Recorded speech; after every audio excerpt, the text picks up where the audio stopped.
40 years ago, October 20th at 6:30 is about the time that we went down. Living, forget your past since the crash. I don't know. I'm glad I'm still here. You know, Ronnie and Alan and them, they didn't live long enough after the songs were out and it all happened. Their dream came true with mine too. The story of Lynyrd Skynyrd is more than just a tale of fame, talent, and tragedy. It's a story of overlooked warnings, ignored instincts, and decisions made just one moment too late. What happened to this legendary Southern rock band wasn't the result of bad luck alone. It was the slow burn of mounting problems, brushed aside fears, and a quiet undercurrent of doom that seemed to follow them from city to city. Long before the explosion of headlines and the mourning of fans, there were signs. Signs so vivid, so undeniably urgent, they now echo like a scream in the dark. Wow. This isn't a story of a band that simply vanished in a blaze of rock and roll. It's a story about how they walked, step by step, toward a disaster that could have and should have been stopped. With every decision made during those final days, from the aircraft they chose to fly in to the gut feelings some couldn't ignore, this becomes more than just a musical tragedy. It becomes a mystery with chilling undertones of inevitability. Could one conversation, one canceled flight, or one stronger no have saved them? The haunting part isn't just that we lost brilliant artists.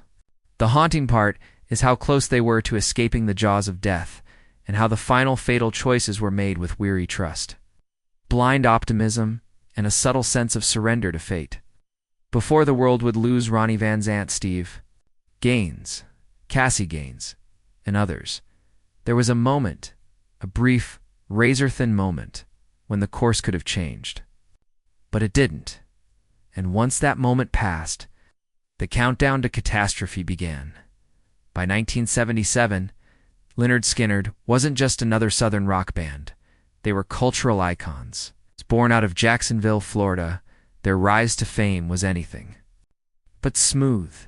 They battled through early name changes, lineup swaps, and small-town setbacks, grinding their way into the national spotlight with pure grit and unfiltered energy. Their blend of blues, country, and rock, paired with Ronnie Van Zant's raw, unapologetic lyrics, struck a nerve in America. They weren't just playing music. They were telling stories about rebellion, heartbreak, brotherhood, and defiance. Songs like Gimme 3 Steps, Tuesday's Gone, and Simple Man weren't just chart hits. They were emotional statements from a generation caught between tradition and transformation. Freebird, arguably their crown. Jewel became a musical monument. Soaring guitar solos and aching lyrics made it more than a song. It became an anthem of longing, of freedom, of loss. Fans would scream for it at concerts, whether it was on the set list or not. It was an eternal cry. By the time Street Survivors dropped in October 1977, Lynyrd Skynyrd stood at the edge of superstardom. The album was sharp, confident, and full of promise, introducing new talent like Steve Gaines, who breathed fresh energy into the band's sound. The album cover, the band engulfed in flames, was haunting, but no one could have imagined how prophetic it would become.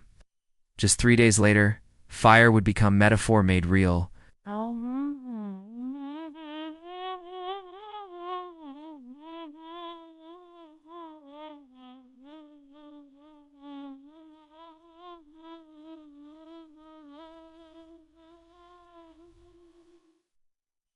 Bite behind the scenes. The constant touring, the physical toll, the internal dynamics, it was a volatile mix. Even as they stood at the brink of greatness, something was cracking underneath. And that crack would widen in a way no one saw coming, or perhaps chose. Not to see it all, the plane they boarded, a Convair 240, was already a relic. Manufactured back in 1948. The aircraft had logged over 29,000 hours in the sky by the time it was chartered for Lynyrd Skynyrd's tour. Though once reliable, by the late 70s, this model had been retired by most airlines. Its era was over. Yet here it was, carrying one of America's hottest bands from city to city. This specific plane had a shadowy past. Its maintenance record was questionable, its safety systems outdated, and it had changed owners more times than anyone could count. There were real red flags. And perhaps the most terrifying was this. Aerosmith had considered using the same aircraft for their tour that year. Their management took one look, not just at the plane, but at the crew, and walked away. Pilots were allegedly spotted drinking whiskey on site. Aerosmith's people sounded the alarm, called it unsafe, and left it behind. That decision, in retrospect, may have saved their lives. So how did Lynyrd Skynyrd's team end up on the same plane? Were they unaware? Misled? Or was it a simple case of choosing convenience over caution? The band needed to keep up a brutal schedule. Driving from show to show would be too slow, too exhausting. And when the alternative is breaking promises to the fans who made you, it's easy to justify a risky shortcut. Oh, but the warnings were there. During a prior flight, the band witnessed engine problems, visible sparks shooting from one of the engines. Cassie Gaines, terrified, wanted off. She even suggested riding in the equipment truck instead. But she got talked back on. The crew, the management, even the bandmates, everyone believed they'd be fine. One more flight, just get to the next city, and then maybe they'd get a better plane. That switch was discussed. A Learjet was even in the plans. The plans don't always arrive in time. And this one came just one flight too late. Perhaps the most unsettling part of the entire story is the eerie sense of prophecy that hovered over Ronnie Van Zant during the band's final months. He wasn't just a frontman. He was a poet of pain, a prophet in denim, a man who lived hard and sang harder. But he also spoke often, far too often, about his own death. Friends, family, even interviewers recalled Ronnie saying he wouldn't live to see 30. He was 29 when the crash occurred. His father said he heard it so much it stopped sounding dramatic and started feeling like fact. Artemis Pyle remembered being told, "I'm going out with my boots on." This wasn't bravado, it was belief. The same goes for Cassie Gaines. Her fear of flying wasn't vague or paranoid. She had a gut feeling something was wrong. She saw the sparks. She didn't want to get back on that plane. Yet Ronnie, calm, charismatic, and already at peace with his fate, reportedly told her, "If it's your time to go, it's your time to go." It was a line meant to reassure. Now it feels like a ghost's whisper. Judy Van Zant, Ronnie's wife, later admitted that when she heard about the crash, she didn't need confirmation. She already knew he was gone. "He told me so many times," she said, "that I realized he really knew what he was talking about." Was it fatalism? Intuition? Or was it the unshakable clarity of a man who had seen too much, lived too fast, and sensed his own curtain? Call, whatever the answer, these warnings spoken aloud and ignored give the crash a chilling edge. It wasn't just a freak accident. It was foretold in quiet confessions and terrified glances. Looking back, those words echo like a countdown when the Convair 240 went down near Gillsburg, Mississippi on October 20th, 1977. Early reports suggested a mechanical failure. But what investigators uncovered was even more devastating and, worse, entirely preventable. The plane didn't explode, didn't lose a wing or fall apart midair. It went out of fuel. The pilots failed to properly track the fuel levels, even though the right engine had been acting up for days. It was burning fuel faster than normal. Compounding the issue, the plane was flying with its engines in auto-rich mode. Setting meant only for takeoff, not for cruising. This setting consumed far more fuel than necessary. The proper setting, auto lean, would have conserved fuel, but no one switched it. No one double-checked, as if that weren't enough. At a critical point in the flight, the crew attempted to transfer fuel between tanks to fix the imbalance. But they made a fatal mistake. Instead of redirecting it, they dumped it into the sky. It was gone, vanished, their only hope thrown away at 10,000 feet. With both engines dead, the plane became a glider. The pilots tried to reach an airstrip. They didn't make it. What followed was a brutal descent into swampy woods. The crash site, later described as a trail of shattered metal and splintered trees, became a nightmare. Van Zant, Steve Gaines, Cassie Gaines, and others died on impact or shortly after. Survivors were maimed, bleeding, broken. No explosion, no fireball, just silence, pine trees, and pain. It wasn't the excesses of rock and roll that killed them. It was human error, misjudgment, a series of small mistakes that snowballed into catastrophe. The kind of disaster that doesn't just break hearts, it enrages them, because it didn't have to happen. And everyone involved knew. The plane had issues. The escape was there. It was just never taken. In the immediate aftermath, survivors like Artemis Pyle, Billy Powell, and Gary Rossington emerged from the wreckage barely. Pyle, ribs broken, stumbled through the swamp until he found a farmhouse and got help. Powell's face was severely injured, his nose nearly detached. Rossington would carry physical and emotional scars for life. The crash site was haunting. Twisted metal lay like bones beneath pine trees. The absence of fire, due to the lack of fuel, made the scene more surreal. There was no blaze, only death and silence. Some survivors were pinned in the wreckage, others thrown out. Leon Wilson's cries for help echoed through the woods. There was no rescue team nearby, no immediate help. Just pain, panic, and the slow realization that something beautiful had ended in the cruelest way. Lynyrd Skynyrd would never be the same. The dream had ended, not in a drug-fueled spiral or on a hotel room floor, but in a moment of silence above Mississippi, the result of misjudged numbers, a neglected engine, and the choice to keep flying just a little longer. In that moment, rock history was rewritten. The crash became more than an accident. It became a symbol of how even the greatest can fall, not because of fate, but because of fatal choices. In the years since, Lynyrd Skynyrd's legacy has endured, but the story of their final flight remains one of the most haunting in music history. Not because it was sudden, but because it was preventable. A tragedy wrapped not in mystery, but in missed chances. And that is what makes it truly heartbreaking. Despite the intense pain radiating through his body, Artemis Pyle forced himself into motion. Bloodied, broken, and disoriented, he stumbled into the dense Mississippi wilderness, knowing full well that help wasn't coming, not unless someone went out and found it. Behind him, his bandmates lay scattered in wreckage, some unconscious, some dying, others already gone. But there was no time to think about the horror he'd just escaped. No time to stop and process the physical agony, the cracked ribs, the bruised lungs, the searing pain in his legs. The forest swallowed him in near darkness as he pressed on, crawling at times. Staggering through underbrush and swampy terrain, driven by sheer willpower and desperation, Powell later described how Pyle had vanished into the trees without hesitation, knowing that even if it killed him, he had to bring back help.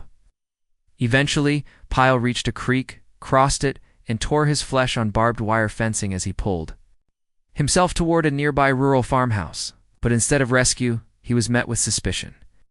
The homeowner, Johnny Moat, startled by the sudden appearance of a blood-covered stranger on his property, feared the worst. Maybe Pyle was a convict on the run. Moat fired a warning shot. When that didn't stop him, he shot Pyle in the shoulder. Gasping through the pain, Pyle managed to utter 2 words, "plane crash," that changed everything. The bullet became irrelevant. Moat ran to call for emergency services. That single call triggered the first wave of help, alerting the world to a catastrophe unfolding in the woods. What followed was worse than anyone imagined. Rescuers arrived to find bodies strewn across the forest floor, some entangled in twisted metal, others flung yards from the wreckage. They had to trip over bodies to find the living. No one was sure who was dead and who was still breathing. Some of the injured survivors moaned faintly. Others were eerily silent. There was blood, bone, shredded clothing. It took hours to extract the living from the wreck. For those first few hours after the crash, confusion reigned. No one knew the full toll. No one could process the scale. All they knew was pain and that everything had changed. The news broke slowly. This was the 1970s. No smartphones, no Twitter, no instant alerts. People found out the old-fashioned way by word of mouth or, in this case, through the evening news. It wasn't until CBS anchor Walter Cronkite interrupted the 8:20 p.m. broadcast on October 20th, 1977, that most of America first heard the name Lynyrd Skynyrd in connection with a tragedy. Even then, the details were scarce. No official list of survivors, no clear confirmation of the dead. Families waited in agony, glued to radios and televisions, dreading the worst, but hoping for a miracle. The next day, their fears were confirmed. Ronnie Van Zant, dead. Steve Gaines, dead. Cassie Gaines, dead. And with that, Southern rock lost its brightest voices. A wave of grief swept the nation. Candlelight vigils sprang up. DJs across the country spun Freebird and Tuesday's Gone on repeat. Fans wept, not for celebrities, but for people who felt like family. Lynyrd Skynyrd wasn't some untouchable rock gods. They were rough, raw, and real. Were the soundtrack of everyday lives. Their music wasn't polished. It was lived in. Now it felt like those voices had been ripped away mid-sentence. What hurt even more was that they had just released Street Survivors 3 days before the crash, an album brimming with fire, talent, and promise. And then silence. One song, That Smell once dismissed as a gritty ode to recklessness, suddenly took on new meaning. The stench of death, the ghost of foreshadowing, was suddenly inescapable. Fans demanded the album's fiery cover be removed. MCA Records complied, replacing the image of the band standing amid flames with a darker, more subdued photo. The irony was too cruel. Still, the album soared up the charts. What should have been their next breakthrough became their epitaph, a double platinum tribute to what might have been. Lynyrd Skynyrd wasn't just mourned. They were immortalized in tragedy. And for the survivors, that spotlight was the heaviest burden of all. The people who survived that crash didn't walk away whole. Not physically, not emotionally, not spiritually. Guitarist Gary Rossington, the only original member to remain active in the band for decades, was shattered in the crash.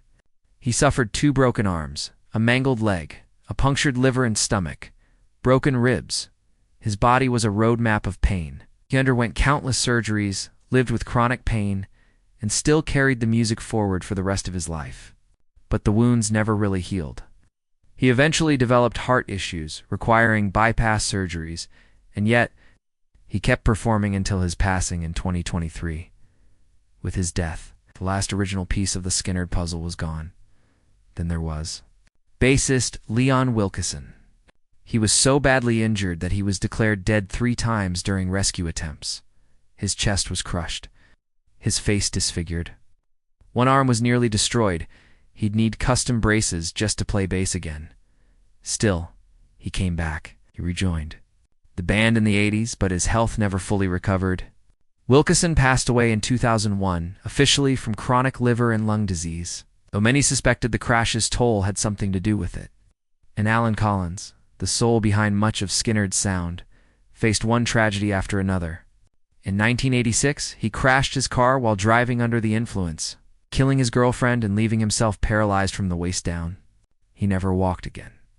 And although he later regained some ability to play guitar, the spirit was gone. He died in 1990 from pneumonia complications worsened by his injuries. For the survivors, life after the crash wasn't just about healing broken bones. It was about dragging their souls through public memory, performing songs that were now elegies. The trauma wasn't confined to that night. It stretched out across decades in therapy sessions, in surgeries, in quiet moments of regret. Some survived, but none escaped. Even the band's legacy became a battleground. Who owns the right to tell the story of Lynyrd Skynyrd? That question erupted into a full-scale legal war in the 2010s. When Artemis Pyle, one of the few surviving members, tried to create a film about the crash titled Street Survivors, the true story of the Lynyrd Skynyrd plane crash, Pyle wasn't looking to capitalize, at least not in his view. He was telling his truth, the way he remembered it. But that didn't sit well with everyone. Ronnie Van Zant's widow, along with representatives from other estates and former band members, sued to stop the film, arguing it violated a decades-old agreement, that no one could commercially exploit the band's story without unanimous approval. The case was bitter, personal, emotional. At first, the judge blocked the film. but on appeal, pile 1. The movie came out in 2022, mixed reviews. Some praised its grit, others called it cheap and inaccurate. But the fight wasn't really about quality. It was about ownership, legacy, control. A similar storm had erupted years earlier over the original Street Survivors album cover. Fans were enraged at MCA Records, accusing them of releasing prophetic, insensitive imagery. The label replaced it. But bootlegs and old pressings continued to circulate, keeping the controversy alive. Even in death, Lynyrd Skynyrd couldn't escape the fire, literally and figuratively. The band's memory became fractured, part reverent, part contested. Who has the final word? The survivors, the families, the fans. The truth is, Lynyrd Skynyrd became more than a band. They became a myth. And myths aren't owned. They're lived and fought over. And then, the final goodbye came. On March 5th, 2023, Gary Rossington passed away, the last founding member, the last link to those early days in Jacksonville, Florida. With his death, the original Lynyrd Skynyrd was gone, a line in history closed forever. But in a strange way, Rossington's life had become symbolic of the band's survival. He had lived through the worst night in rock history. He had played on, carried the music forward, and even though his body bore the scars, he never stopped. His death marked the end of an era, not just of a band, but of a spirit. Still, Lynyrd Skynyrd's legacy lives on. Their music continues to blast through speakers across America. Their songs are featured in movies, political rallies, barroom jukeboxes, and rebellious road trips. Free Bird isn't just a song, it's an anthem, a farewell, a promise. Skynyrd gave voice to something uniquely Southern, something rebellious, yet human. And that voice has outlived them all. Near the crash site in Gillsburg, Mississippi, a memorial stands, tended by fans and locals alike. Guitars, letters, flags, it's all there. A shrine to a moment frozen in time. Elsewhere, their story is told in museums, on tribute tours, in the echo of songs that refuse to die. And yes, some still debate whether Lynyrd Skynyrd should go on without a single founding member. But in the end, it's not about who's on stage. It's about what's being remembered. Because for millions, Skynyrd isn't a name. It's a way of life. A stubborn, soulful refusal to be forgotten. The plane may have crashed. The music never did. Thanks for watching. If this story hit you like it hit us, give it a like. Drop your thoughts in the comments. And don't forget to subscribe for more deep dives into music's most haunting moments. And if you're ready for the next untold story, go ahead and click the video on your screen now.